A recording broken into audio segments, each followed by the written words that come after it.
Hey First Assembly family, thanks again so much for joining us for another week of our struggle series. Let's take a look at some key points from last week's sermon.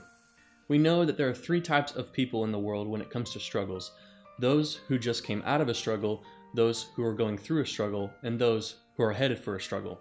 Bottom line, life is full of struggles. One of the biggest questions we ask is why? Why are we going through this? Why am I going through a struggle? When that happens, fear moves into our house. More specifically, anxiety. Anxiety is a thief. It steals our joy, our peace, our thoughts, and our confidence. Anxiety comes from a word called merimneo.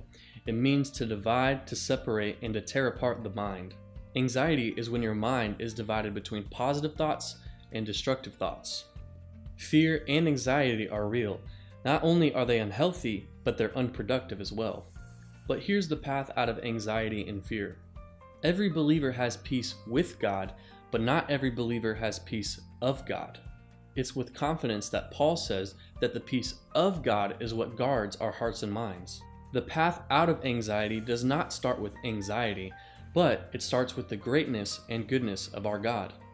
We have to celebrate God's greatness and His goodness. Philippians 4:4 says, "Rejoice in the Lord always. Again I say, rejoice." Paul goes on to say to ask God for help. Do not be anxious about anything, he says in Philippians 4:6, but through every situation, with prayer and petition, bring your needs before God.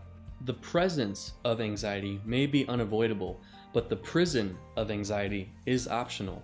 Finally, Paul says to leave our anxiety with Him. Cast all your anxiety on Him because He cares for you. The word cast is only used one more time in Scripture, and it's translated to transfer. Transfer all your anxiety on Him because He cares for you. So in other words, when it comes to your anxiety, you don't have to let it go, just transfer it over to God. Thank you so much for joining us for this series. We hope to see you Sunday as we go through week 4 of our struggle series. God bless and enjoy the rest of your week.